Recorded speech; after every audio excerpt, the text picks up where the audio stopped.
Chapter 957 operation successful. Gauri क्यों गई निक को छोड़कर? और इतने दिनों से उन लोगों के साथ सारे कनेक्शन तोड़ चुके थे। हालांकि अपने पिता अक्षत जिंदल से कुछ कुछ सच पता चलने के बाद अंश के दिल में इस परिवार के लिए कड़वाहट खत्म हो चुकी थी। और खुशी, जो कि भले ही एक माँ थी, लेकिन साथ ही एना, राहुल और निक की वेल विशर थी। इंसानियत, पुरानी रिश्तेदारी और दोस्ती के नाते ही सही, अपने पति अक्षत जिंदल से रिक्वेस्ट कर पूरी फैमिली के साथ स्विट्जरलैंड के लिए निकल चुकी थी। तो वही माही और समर भी माही की फैमिली वालों के साथ जा चुके थे। दूसरी तरफ स्विट्जरलैंड में एना करो कर बुरा हाल हो रहा था। राहुल उन्हें संभाल रहे थे जब डॉक्टर ने आकर बताया, उद्धरण चिन्ह डॉट, देखिए हमें जल्द से जल्द ऑपरेशन की तैयारी करनी होगी। अब हमारे पास वक्त नहीं है, वरना अगर देर हुई तो हम कुछ नहीं कर पाएंगे। उद्धरण चिन्ह। डॉक्टर की बात सुन एना और राहुल एक दूसरे को हैरानी से देखने लगे, लेकिन फिर राहुल एक ठंडी सांस भर, आपको जो ठीक लगे कीजिए डॉक्टर, बस कोशिश कीजिएगा हमारा बच्चा। जी, we will do our best. फिलहाल हमें कुछ लीगल फॉर्मेलिटी पूरी करनी होगी, आप उसे देख लीजिए, कहकर डॉक्टर ने अपने साथ खड़ी नर्स से कहा, सुरजन आरव बजाज को इन्फॉर्म करो, ये केस उनके ही अंडर है। और डॉक्टर नर्स को कुछ इंस्ट्रक्शन देते हुए वहां से निकल गए। तो वहीं अब डेविडसन फैमिली पूरी तरह परेशान निक की हेल्थ के लिए भगवान से प्रार्थना कर रही थी। कुछ ही देर में निक को ऑपरेशन के लिए ले जाया गया था, जहां एक तरफ एना पूरी तरह से टूटी हुई थी। एक मां होने के नाते उन्हें खुद को संभालना मुश्किल हो रहा था, तो वही गौरी भी फूट फूट कर रोते हुए बस एक ही बात की रट लग रही थी, उसके निक को कुछ होगा तो नहीं। अगर उसे कुछ हो गया तो वह मर जाएगी। राहुल अकेले गौरी और एना को संभालने में काफी मुश्किल का सामना कर रहे थे, जब अचानक ही उन्हें कुछ ख्याल आया और उन्होंने गौरी से कहा, गौरी बेटा, मुसीबत के वक्त भगवान ही हमारा एक मजबूत सहारा होते हैं। तुम एक काम करो, पास में एक चर्च है, वहां जाकर निक के लिए प्रार्थना करो। हो सकता है तुम्हारे सच्चे दिल से की हुई प्रार्थना वह सुन ले। राहुल की बात सुन गौरी को भी यह सही लगा और वह बिना वक्त गंवाए तेजी से वहां से चली गई। राहुल जानते थे गौरी बहुत सेंसिटिव है और खुद को मजबूत करने के लिए शायद भगवान ही उसे कोई रास्ता दे सके। दूसरी तरफ निक के ऑपरेशन को काफी घंटे लग रहे थे। इंडिया और कैलिफोर्निया से डेविडसन फैमिली और आशी, क्रिश को पहुंचने में काफी वक्त लग चुका था, बट फाइनली आधा दिन गुजर जाने के बाद वह लोग वहां पहुंच चुके थे, जहां सभी को निक की टेंशन थी। और डॉक्टर भी सर्जरी कंप्लीट कर अपने senior doctor surgeon Aarav Bajaj, जो कि अर्जुन बजाज के बेटे थे और उनकी ही तरह अपने आप में बेस्ट न्यूरोलॉजिस्ट थे, के साथ डिस्कशन करते हुए बाहर आए, जब डेविडसन फैमिली ने उम्मीद भरी नजरों से उन्हें घेर लिया था। देखिए, हमने अपनी तरफ से पूरी कोशिश की है, लेकिन जब तक उन्हें होश नहीं आता कुछ भी ठीक से कहा नहीं जा सकता। आने वाले 48 घंटे उनके लिए बहुत मुश्किल होने वाले हैं। फिलहाल उन्हें आईसीयू में शिफ्ट किया गया है, हम चलते हैं। डॉक्टर की बात सुन डेविडसन, सिंघानिया और जिंदल फैमिली और भी ज्यादा परेशान हो चुकी थी। एना एक बार फिर टूटकर बिखरने लगी थी। उन्होंने आशी और क्रिश की तरफ उम्मीद भरी नजरों से देखा, लेकिन अब वह दोनों भी अपनी नजर झुकाकर खड़े थे क्योंकि आशी अपने वादे को पूरा नहीं कर पाई थी। आई एम सॉरी मॉम, ये सब मेरी नहीं आशी, इस बार नहीं। तुमने अपनी तरफ से पूरी कोशिश की है बेटा, और अब हम कोई भी बेवकूफी करके एक बेटे के लिए दूसरे बेटे को खो नहीं सकते। होने को कोई नहीं टाल सकता। तुम हिम्मत रखो और रेस्ट करो, क्योंकि इस कंडीशन में तुम्हारी हेल्थ खराब हुई तो फैमिली और परेशान हो जाएगी। क्रिश, आशी को संभालो, कहकर राहुल अपनी पत्नी एना को संभालने लगे, जब खुशी ने हैरान होकर पूछा, कोशिश की थी मतलब? आशी, तुम किस बारे में बात कर रही हो बेटा? और तुम क्रिश के साथ? मॉम, आप मेरे साथ चलिए, मैं आपको समझाता हूँ, और काजल तुम आशी के साथ जाओ, कहकर अंश अपनी माँ खुशी को वहां से ले गया। देखते ही देखते 48 घंटे का वक्त भी गुजर चुका था और अब सभी के दिल की धड़कन तेज हो रही थी। खुशी को अक्षत और अंश ने सब बता दिया था, जो जानकर खुशी पहले तो अपने पति पर नाराज हो रही थी, लेकिन फिर मौके की नजाकत को समझ चुकी थी और एक अच्छे रिश्तेदार होने के नाते वह हैना को हिम्मत दे रही थी। उनकी उम्मीद भरी नजर अपने बेहोश बेटे की आंखों पर टिकी हुई थी, जब अचानक ही निक को हल्के हल्के होश आया और ये देख सभी की आंखों में खुशी की चमक आ गई। डॉक्टर, मेरा बच्चा। जी, हमें चेक करने दीजिए, कहकर डॉक्टर ने निक को चेक किया और कुछ देर बाद, मुबारक हो, ऑपरेशन सक्सेसफुल रहा और अब आपके बेटे हर खतरे से बाहर, बहुत जल्द वह अपने पैरों पर खड़े भी हो पाएंगे। ऑपरेशन काफी क्रिटिकल था, लेकिन उन्होंने अच्छे से सरवाइव किया। डॉक्टर के शब्द थे, या मरते हुए को मिली हुई सांसें। सभी के चेहरे पर खुशी की लहर दौड़ पड़ी थी। और सभी भगवान का शुक्र कर रहे थे। Thank you so much doctor, आप नहीं जानते आपने हम पर कितना बड़ा एहसान किया है। उद्धरण चिन्ह। डेविडसन फैमिली डॉक्टर का आभार प्रकट कर रही थी जब आरव बजाज ने कहा, देखिए थैंक यू की कोई बात नहीं है, लेकिन ये बात आप भी बहुत अच्छे से जानते हैं कि यह critical surgery what's the best in neurologist surgeon Arjun Bajaj के अलावा कोई और कर ही नहीं सकता था। यही कारण था कि हम लोगों को इतनी देर ऑपरेशन के लिए डिले होना पड़ा। जैसा कि मैं जानता हूँ मेरे डैड को उनकी जिद से हिलाना हर किसी के बस की बात नहीं, लेकिन फाइनली आपकी फैमिली ने ही ये कर दिखाया। आप लोगों को ये जानकर खुशी होगी कि यह सर्जरी हमारे साथ साथ मेरे डैड अर्जुन बजाज ने भी परफॉर्म किया है। व्हाट उन्होंने परफॉर्म किया है। डेविडसन फैमिली और जिंदल फैमिली एक दूसरे का चेहरा हैरानी से देखने लगे, क्योंकि उन लोगों को इस बारे में कुछ भी मालूम नहीं था।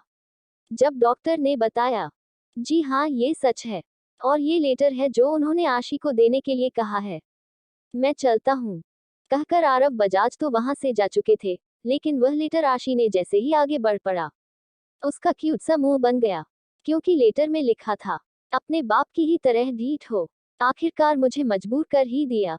खैर यह ऑपरेशन तो मैं कर दिया है, लेकिन भगवान के लिए आगे से मेरी बेबी से दूर रहना, और हाँ हो सके तो उसे कॉल करके बता दो, ताकि वह खाना खा ले, न जाने कब से अनशन पर बैठी है, हेल्थ खराब हो गई है, उसकी अस्पताल में एडमिट है, सिर्फ तुम्हारी वजह से। उस लुक ऑफ ट्रायम्फ।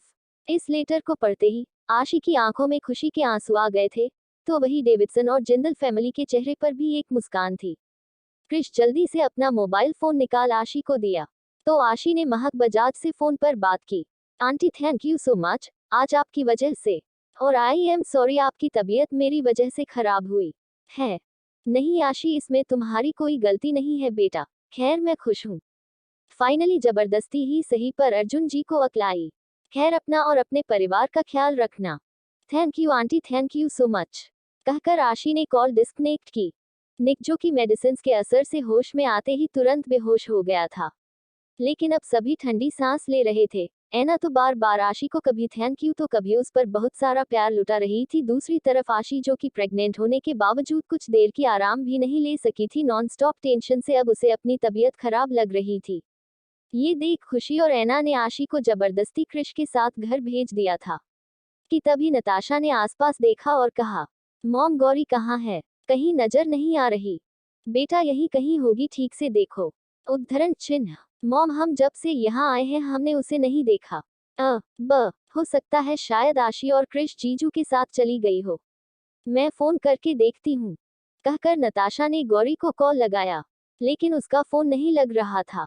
मॉम उसका फोन नहीं लग रहा, नताशा ने परेशान होकर कहा। रहने दो, थोड़ी देर बाद ट्राई कर लेना बेटा, हो सकता है वह सच में गॉड को थैंक्स कहने गई हो। अब घर के सभी लोग रिलैक्स हो चुके थे। कुछ देर बाद निक को दोबारा होश आया। उसे मेडिकल इंस्ट्रूमेंट और लाइफ सपोर्टिंग सिस्टम के साथ रखा गया था। वह फिलहाल तो कुछ कह नहीं सकता था, लेकिन उसकी आंखें जिसका इंतजार कर रही थी वह उसे नजर नहीं आई। निक की आंखों में गौरी का इंतजार देख रॉकी ने बहाना बनाया कि गौरी चच गई है, उसके लिए प्रार्थना करने। देखते ही देखते एक हफ्ते का वक्त गुजर गया था। निक की तबीयत अब पहले से ठीक थी और वह हल्की फुल्की बातें करने लगा था, लेकिन अब उसका गुस्सा सबसे पहले अपनी फैमिली पर ही टूटा, क्योंकि उसे तो उन लोगों के चेहरे के अलावा वही खूबसूरत चेहरा देखना था जो उसके दिल में बसा था। लेकिन न जाने क्यों गौरी उसे कहीं नजर भी नहीं आ रही थी। हर बार फैमिली वालों से पूछने पर बोलो कोई ना कोई बहाना बना देते थे, लेकिन अब निक को कोई बहाना नहीं सुनना था। आज एक हफ्ते बाद ऐना जब उसे खाना खिलाने आई, निक ने तुरंत अपना चेहरा दूसरी तरफ कर खाना खाने से इनकार किया। Where is my little girl? जब से होश में आया हूँ एक बार भी उसे देखा नहीं, और ना ही बात की है। सच सच बताए कहाँ है वह?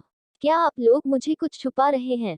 निक की बातों में नाराजगी साफ थी, जिसे देख ऐना ने एक बार फिर बहाना बनाने की कोशिश की, लेकिन निक के आगे सब फेल था। वह तो जिद पर लड़ गया था, उसे खाना खाना है तो सिर्फ अपनी लिटिल गर्ल के हाथों। और फाइनली उसकी जीत के आगे हारते हुए राहुल ने बताया, निक गुस्सा मत हो, हम तुम्हें सब सच बताते हैं। राहुल। ऐना ने उन्हें रोकने की कोशिश की, जिस पर राहुल ने एक ठंडी आह भरते हुए कहा, नहीं ऐना मुझे कह लेने दो, क्योंकि हम निक से हमेशा के लिए सच तो नहीं छुपा सकते। निक मेरी बात ध्यान से सुनो। एक्चुअली बात यह है कि जिस दिन तुम्हारा ऑपरेशन हुआ गौरी प्रार्थना करने चच गई थी, लेकिन उसके बाद वह वापस नहीं आई। हम लोग भी इतने परेशान थे कि उसके बारे में सोने का मौका ही नहीं मिला। लेकिन फाइनली जब हमें महसूस हुआ वह हमारे आसपास नहीं है, हमने उसकी तलाश शुरू की। लेकिन अफसोस हम उसके बारे में कुछ भी पता नहीं लगा पाए। हालांकि कृष ने अपने सोर्स से पता किया, तो मालूम हुआ वह आखिरी बार एयरपोर्ट पर नजर आई थी और उसने वहां से इंडिया के लिए फ्लाइट ली है। इसके अलावा हम उसके बारे में कुछ नहीं जानते। वॉट, वह चली गई? ऐसे कैसे चली गई? और आप लोगों ने उसे जाने कैसे दिया? निक के लिए राहुल की बात किसी सदमे से कम नहीं थी जब एना ने उसे संभालते हुए कहा, निक संभालो खुद को बेटा, और कोई भी फैसला लेने से पहले ये लेटर पढ़ लो। शायद तुम्हें तुम्हारे सवालों के जवाब मिल जाए।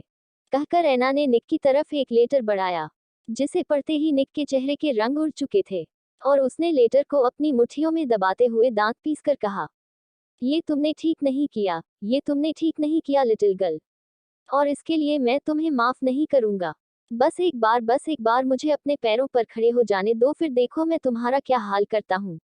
आई स्वेयर, तुम अपने फैसले पर बहुत रिग्रेट करने वाली हो। निक के ये शब्द आंखों में दहकते लावा की तरह बहुत ही ज्यादा खतरनाक थे। देखते ही देखते 1 महीने का वक्त गुजर चुका था, जहां निक को अस्पताल से रिचार्ज मिल चुका था और वह कैलिफोर्निया वापस आ चुका था। लेकिन अब उसके अंदर काफी कुछ बदलाव आ चुके थे। जहां उसका गुस्सा पहले से भी ज्यादा खतरनाक और ऑरा कोल्ड हो चुका था, वह हर छोटी छोटी बातों पर लोगों पर बरस पड़ता था। हालांकि जब उसे मालूम हुआ आशी और कृष ने उसके लिए क्या कुछ सेक्रीफाइस किया है, वह उनके लिए थैंकफुल था। और अब उसकी बॉन्डिंग आशी से काफी अच्छी हो चुकी थी। हालांकि ने कभी भी किसी से कुछ खास बातचीत नहीं करता था। रह रहकर उसके दिमाग में सिर्फ गोरी ही चलती थी। दूसरी तरफ आशी और कृष, जिनका लीगल तौर पर डिवोर्स हो चुका था, बावजूद इसके वह लोग डेविडसन फैमिली में रह रहे थे। कृष आशी का बहुत अच्छे से ख्याल रख रहा था और अब वह दोबारा आशी से कोर्ट मैरिज कर उसे अपना बनाना चाहता था। लेकिन यहाँ खुशी ने ये कहकर मना कर दिया कि किस्मत ने उन्हें एक और मौका दिया है अपनी बेटी का कन्यादान करने का, उसे दुल्हन बनते हुए देखने का, जिसे वह गंवाना नहीं चाहती। और इसीलिए वह चाहती है कि आशी और कृष की शादी एक बार फिर हिंदू रिचुअल के मुताबिक धूमधाम से हो। उद्धरण चिन्ह। दोस्तों, मुझे मालूम है गौरी के अचानक इस फैसले पर आप लोगों को हैरानी हो रही होगी, लेकिन आप लोग टेंशन ना ले, अब आपको बिल्कुल भी इंतजार करने की जरूरत नहीं है, क्योंकि कहानी में कुछ लिप आने वाला है और उसके बाद होगा वह जो चाहेंगे आप। तो बने रहिए कहानी के साथ। दोस्तों, मैं अपनी कहानी लव्स मैजिकल जर्नी को बहुत जल्द लिखने वाली हूँ। एक्चुअली मेरी तबीयत कुछ ठीक नहीं रह रही, इसलिए फिलहाल इसे स्किप कर रखा है। मैं जल्दी ही इसके चैप्टर का अपडेट दूंगी।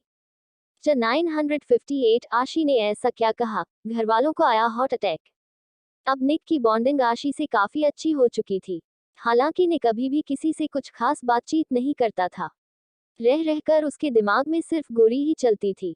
दूसरी तरफ आशी और कृष, जिनका लीगल तौर पर डिवोर्स हो चुका था, बावजूद इसके वह लोग डेविडसन फैमिली में रह रहे थे। कृष आशी का बहुत अच्छे से ख्याल रख रहा था और अब वह दोबारा आशी से कोर्ट मैरिज कर उसे अपना बनाना चाहता था। लेकिन यहाँ खुशी ने ये कहकर मना कर दिया कि किस्मत ने उन्हें एक और मौका दिया है अपनी बेटी का कन्यादान करने का, उसे दुल्हन बनते हुए देखने का, जिसे वह गंवाना नहीं चाहती। और इसीलिए वह चाहती है कि आशी और कृष की शादी एक बार फिर हिंदू रिचुअल के मुताबिक धूमधाम से हो। आशी और कृष को भी इससे कोई प्रॉब्लम नहीं थी, वह भी इसके लिए तैयार हो गए थे। आज नियमों के मुताबिक जिंदल विला में डेविडसन फैमिली बड़े ही रिस्पेक्ट के साथ अपने बेटे कृष का हाथ एक बार फिर उनकी बेटी आशी के लिए मांगने आए थे। जहां कृष आशी को अपनी गोद में लिए हुए एक आलीशान सोफे पर बैठा था और आशी बड़े मजे से चॉकलेट पूरे चेहरे में लगा लगा कर खा रही थी। उसका 8वां महीना पूरा हो चुका था और अब वह अपने छोटे लेकिन गोल मटोल शरीर के साथ फुले फुले चबाबी गाल, जिस पर प्रेगनेंसी का असर साफ नजर आ रहा था, और वह बिल्कुल लाल लाल टमाटर की तरह हो चुके थे।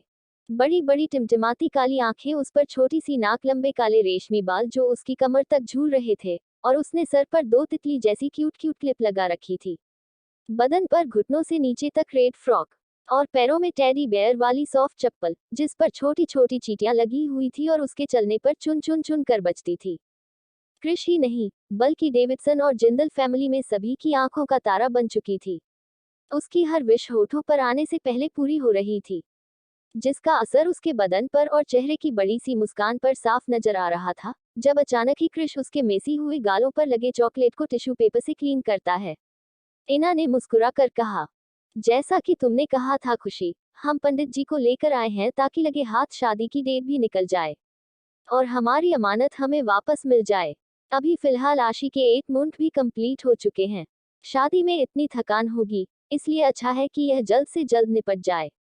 तुम्हारे इस बारे में क्या कहना है? मैं क्या कहूँ, सच तो यही है कि वह तुम लोगों की अमानत है। हमारा फर्ज तो बस उसका कन्यादान करना है, और वैसे भी वह हमारे साथ तो रहती नहीं, बस हर वक्त अपने साइको की रट लगाए रहती है। तो यही बेहतर है कि हम अपनी मुसीबत कृष के गले बांध ही दे। ठीक है ना अक्षु? कहकर खुशी ने मुस्कुराकर अपने पति अक्षत जिंदल की तरफ देखा। जब अक्षत अपने दोनों कंधे उठाते हुए बोले, तुम जो कहो जान, भला मेरी इतनी मजाल कि मैं तुम्हारे खिलाफ जा सकूं। कहकर अक्षत के होठों पर शरारती मुस्कान थी जब खुशी ने उन्हें आंखें दिखाते हुए कहा, हाँ हाँ बस बस ज्यादा मक्खन लगाने की जरूरत नहीं है, जैसे अब तक तो सारी फैसला मुझसे पूछकर ही लेते थे। आए बड़े हो। कहकर खुशी ने मुंह बना लिया। तो अक्षत का चेहरा देखने लायक था। अंश तो हमेशा की तरह अपने पापा की बैंड बजने पर मुंह दबाकर हंस रहा था। तो अक्षत ने उसे घूर कर देखते हुए कहा, लगता है तुम्हें अफ्रीका वाले ब्रांच जाने का कुछ ज्यादा ही दिल है, बहुत हंसी छूट रही है ना? क्या? नहीं नहीं डैड, मैं कहाँ हंस रहा था, मैं तो बिल्कुल नहीं। मैं आपके लिए स्नैक्स लेकर आता हूँ। कहकर अंश काजल का हाथ पकड़ तुरंत वहां से भागा। तो अक्षत के होठों पर एक गुरूर भरी मुस्कान थी। उन्होंने तुरंत राहुल की तरफ तिरछी नजरों से देखते हुए अपने मूंछों पर बड़े स्टाइल में ताव दिया, जैसे उन्हें दिखा रहे हो कि आज भी उनकी आंखों का जलवा है। तो वही अक्षत के चेहरे की एक्सप्रेशन देख राहुल ने चीरकर मुंह बनाते हुए अपनी पत्नी ऐना के गले में बाहें लपेट कहा, एन स्वीट हार्ट थोड़ा खड़ा होना। ऑक कहकर ऐना अपनी जगह से उठ खड़ी हुई। तो राहुल बहाने से उनकी सीट को पोंछते हुए अपनी तिरछी नजर से अक्षत को देखते हैं और अपनी एक आंख ब्लिंक कर देते हैं, जैसे कह रहे हो कि उनकी बीवी उनके कंट्रोल में है। और बस ये देख अक्षत का मुंह बना गया। उन्होंने तुरंत खुशी की तरफ नजर घुमाते हुए कहा, जान अब क्या है? खुशी ने उन्हें आंखें निकाल घूरा। तो अक्षत, जो कि राहुल को दिखाने के लिए अपनी कोई हरकत करने वाले थे, एकदम से ना में सर हिलाते हुए बोले, नहीं नहीं कुछ नहीं, मैं तो पूछ रहा था तुम जूस जियोगी। कहकर अक्षत ने तुरंत जूस का ग्लास उठाया। तो खुशी आंखें छोटी कर बोली, अक्षु आप मुझे पूछ रहे हैं? अरे मैं मेहमान थोड़े ना हूँ, राहुल और ऐना को पूछिए। उद्धरण चिन्ह कहकर उन्होंने तुरंत जूस का ग्लास अक्षत से छीन कर राहुल की तरफ बढ़ाया। तो राहुल के चेहरे पर एक बार फिर जीत भरी मुस्कान थी और वह अपनी एक आईब्रो उठाकर अक्षत को ऐसे देख रहे थे जैसे कह रही हूँ कि भले ही वह पूरी दुनिया को अपनी उंगली पर नचाते हैं, लेकिन खुशी के सामने उनकी बोलती बंद हो जाती है, जो कि कहीं ना कहीं सच भी था। अक्षत दांत पीसकर रह गए थे। वह तुरंत पॉकेट में रखी अपनी गन निकालकर उसे साफ करने लगे। राहुल तुरंत अपनी नजर खुशी की तरफ करते हुए बोले, ब फाइटर खुशी, मैं कह रहा था पंडित जी से डेट पूछ लेते हैं ना? बताए पंडित जी। जी जजमान, वर और वधू की कुंडली देखकर हम इस नतीजे पर पहुंचे हैं कि इससे पहले पंडित जी आगे कुछ कहते, आशी ने एक बार फिर अपनी नादानी और क्यूटनेस साबित करते हुए एकदम से कृष की गोद में उछलते हुए बोली, मुझे कुछ कहना है, हैप्पी पर्सन और फीमेल। हाँ बोलो आशी, क्या कहना है तुम्हें? कहते हुए राहुल और सभी की नजर में आशी की तरफ गई। जब आशी मासूम सा चेहरा बनाया नजर घुमाकर कृष की तरफ देखते हुए बोली, वह मुझे कहना है कि साइको, जैसा कि माँ ने कहा, किस्मत ने उन्हें और पापा को हमारी शादी देखने का, उसमें शामिल होने का एक और मौका मिला है। उसी तरह कुछ और लोग भी हैं जो इस शादी में पहली बार शामिल हो सकते हैं। उद्धरण चिन्ह मतलब फायरफ्लाई, अब तुम्हारे दिमाग में कौन सी खुराफात पनप रही है? कृष्ण ने आशी को कोर नजरों से देखते हुए पूछा, जिस पर आशी ने होठों का गोल पाउट बनाते हुए अपने पेट पर हाथ रखकर हल्के से सहलाया और कहा, मैं चाहती हूँ कि हमारी शादी दुनिया की उन कुछ एक यूनिक शादी में शामिल हो, जहाँ मेहमान के तौर पर हमारी पूरी फैमिली हो और कुछ स्पेशल गेस्ट भी। और वह गेस्ट कोई और नहीं बल्कि हमारे बच्चे हो। वॉट? रॉकी और नताशा एकदम से उछल पड़े जब समर, जो कि अपने छोटे से बेटे माहिर को बाहों में खिला रहा था, सदमे के कारण उसके हाथों से माहिर गिरने वाला था, लेकिन राहुल ने एकदम से उसे संभाला और खींचकर समर के सर पर एक टिप्पली मार दी। समर बेचारा मासूम चेहरा बनाकर अपना सर सहलाने लगा और हैरानी से एक बार फिर आशी की तरफ देखने लगा। प्रतिशत ए बंदरिया, क्या कह रही है तू? वही जो तू सुन रहा है बंदर, मॉम, डैड, साइको, मैं चाहती हूँ कि हमारी शादी में हमारे बच्चे भी शामिल हो। स्पेशल गेस्ट अपीयरेंस, और इसीलिए मैं चाहती हूँ जब तक मेरी डिलीवरी ना हो जाए यह शादी पोस्टपोन कर दिया जाए। कैसा लगा आइडिया? कहकर आशी के होठों पर एक बड़ी सी मुस्कान थी और आंखों में चमक। तो वही उसकी बात सुन अथर्व बेचारे को तो खांसी ही आ गई थी, और अंश खिलखिलाकर एकदम से हंस पड़ा। देखा, यह मेरी बहन है, मुझे पता था यह इतनी देर तक शांत बैठी है तो जरूर कुछ ना कुछ खुराफात करेगी को हो गया। हाँ हाँ हाँ। अंश पेट पकड़कर हंस रहा था, और तभी नताशा और माही ने कहा, बिल्कुल मस्त आइडिया है, ये हमें पहले क्यों नहीं आया? क्योंकि तुम लोग मेरी तरह इंटेलिजेंट नहीं हो ना, बादाम खाया करो अक्ल आएगी। कहकर आशी ने बड़े स्टाइल के साथ अपने बालों में हाथ घुमाया। जब अचानक ही क्रिश, जिसकी आंखें लगभग फैल चुकी थी और कान खड़े हो गए थे, इस बेवकूफ लड़की की मोहब्बत में वह न जाने कब से पागल हुआ पड़ा है और उसे हर तरीके से अपना बनाना चाहता है, चाहे वह लीगल ही क्यों ना हो। हालांकि यह चीज उसकी मोहब्बत के लिए ज्यादा मायने नहीं रखती, लेकिन फिर भी वह अपनी फायरफ्लाई का नाम किसी और के साथ फादर जुड़ते हुए नहीं देख सकता था। एकदम से चिल्ला पड़ा, शट अप फायरफ्लाई। क्रिश के अचानक चिल्लाने पर उसकी गोद में बैठी आशी एकदम से हड़बड़ा गई और अपने कानों पर हाथ रख आंखें बंद कर लेती है, क्योंकि शायद उसे क्रिश के इस रिएक्शन की उम्मीद पहले से थी। तो वहीं घर के सभी लोगों की नजरें क्रिश पर जा ठहरी, इससे पहले कोई कुछ समझता। क्रिश ने दांत पीसते हुए कहा, बहुत हो गया तुम्हारा ड्रामा, अब एक शब्द नहीं। मॉम डैड, शादी कल होगी, एंड दैट्स इट। क्रिश के अचानक फैसले पर सभी लोग हैरानी से एक दूसरे का चेहरा देखने लगे, जब आशी ने मुंह बनाते हुए कहा, ओफो साइको हो गया तुम्हारा। तो अब मेरी बात ध्यान से सुनो, मैं ये सब ऐसे ही नहीं कह रही, बल्कि मैं बहुत समझदार हूँ इसलिए कह रही हूँ। तुम्हें शायद मालूम नहीं है, लेकिन अगर हिंदू संस्कृति में एक प्रेग्नेंट लड़की की शादी होती है तो उसका कन्यादान नहीं होता, क्योंकि हो सकता है उसके पेट में बेटी हो। और शादी में कन्यादान का मतलब एक पिता अपनी पुत्री का हाथ उसके पति को दे रहा है, और बिना कन्यादान की शादी पूरी नहीं होती। यकीन ना हो तो पंडित जी से पूछ लो। क्यों पंडित जी, मैं गलत बोल रही हूँ? आशी की बात सुन सभी लोग हैरानी से पंडित जी की तरफ देखने लगे, और तब पंडित जी ने दिमाग पर जोर देते हुए कहा कि संस्कृति के हिसाब से यह सत्य वचन है। कन्यादान का मतलब है एक माता पिता अपनी पुत्री को उसके वर को सौंपते हैं। ऐसे में अगर लड़की गर्भवती है और उसके पेट पुत्री है तो उसका संबंध उसके होने वाले पिता से बदल जाएगा। हालांकि आज के जमाने में लोग इन बातों पर ध्यान नहीं देते, लेकिन इससे सत्य नहीं बदलता। पंडित जी की बात सुन आशी ने मुंह बनाते हुए, देखा, मैंने कहा था ना, अब बोलो। आशी की बात सुन सभी लोग उम्मीद भरी नजरों से क्रिश की तरफ देखने लगे, लेकिन क्रिश अब भी इस चीज के लिए राजी नहीं था और एकदम से अपनी जगह से उठ आशी को सोफे पर बिठा तेजी से वहां से चला गया। तो वहीं उसे गुस्से में देख सभी लोग परेशान हुए, तो आशी ने मुस्कुरा कर कहा, आप लोग चिंता मत कीजिए, मैं हूं ना, अपने साइको को कैसे मनाना है मुझे पता है। पंडित जी 1 महीने बाद की डेट निकालिए। कहकर आशी मुस्कुराते हुए जल्दी से क्रिश के पीछे निकल गई, जो कि पार्किंग में आकर अपनी गाड़ी में बैठने ही वाला था कि तभी आशी एकदम से उसका रास्ता रोक मुंह बनाकर बोली, नाराज हो? तुम्हें क्या फर्क पड़ता है? कहकर क्रिश दूसरी तरफ जाने लगा, तो आशी मुस्कुराकर उसके पीछे जाते हुए बोली, अरे मुझे फर्क नहीं पड़ेगा तो और किसे पड़ेगा? साई को सुनो ना, बस कुछ दिन की ही तो बात है, और वैसे भी मैं तो हर पल तुम्हारे पास हूं, तो फिर। इससे पहले वह आगे कुछ कहती, कृष्ण ने एकदम से उसके कमर में हाथ डाल अपने करीब किया और उसकी आंखों में देख दीवानगी से बोला, प्रॉब्लम यह है फायरफ्लाई कि तुम मेरे पास होकर भी पूरी तरह मेरी नहीं हो। डॉक्यूमेंट पर ही सही, लेकिन तुम्हारा नाम के साथ तुम्हारे डैड का नाम जुड़ा है, जबकि तुम मेरी हो, सिर्फ मेरी। और मैं तुम्हारी परछाई पर भी किसी और का हक बर्दाश्त नहीं कर सकता। समझ रही हो तुम?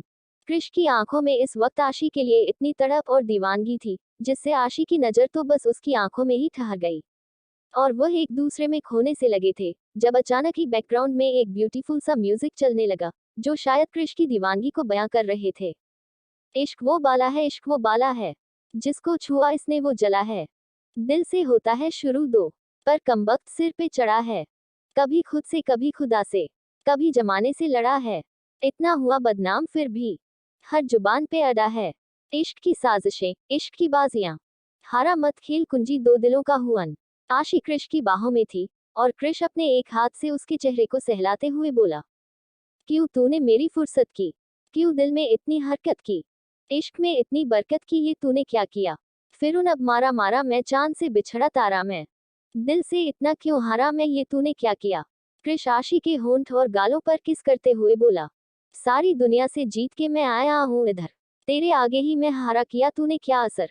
मैं दिल का राज कहता हूँ कि जब जब सांसें लेता हूँ तेरा ही नाम लेता हूँ, ये तूने क्या किया। क्रिश अपनी गोद में आशी को ब्राइडल स्टाइल में उठाकर गाड़ी में बैठा और उसे कंफर्टेबल सीट पर लिटाकर धीरे से उसके सीने पर अपना सर रखने लगा।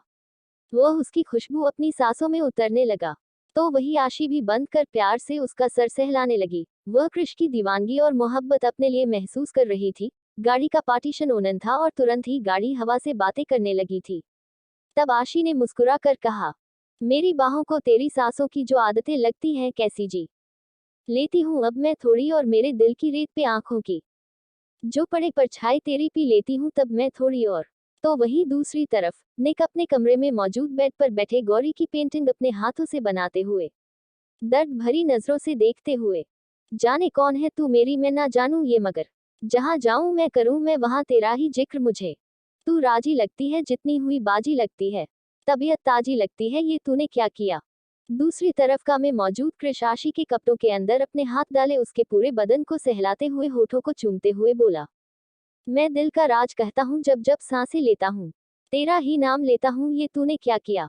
दिल करता है तेरी बातें सुनूं सोते मैं अधूरा चुनूं, मुफ्त का हुआ ये फायदा, कहो तो किससे मर्जी लूं, कहो तो किसको अर्जी दूं, हंसता अब थोड़ा फर्जी हूँ, ये तूने क्या किया। मैं दिल का राज कहता हूँ कि जब जब सांसें लेता हूँ तेरा ही नाम लेता हूँ, ये तूने क्या किया। वह दोनों एक दूसरे की मोहब्बत में खोए हुए थे जब आशी ने मुंह बनाकर कहा, अच्छा ठीक है समझ गई, चलो अभी शादी करते हैं। आशी की बात सुन क्रिश की छोटी सी नाक को खींचते हुए मुंह बनाकर बोला, शट अप फायरफ्लाई, अब यह शादी तभी होगी जब ये तुम्हारे छोटे छोटे जुगनू बाहर आएंगे, ताकि मैं एक बार फिर अपनी फर्स्ट नाइट सेलिब्रेट कर सकूं।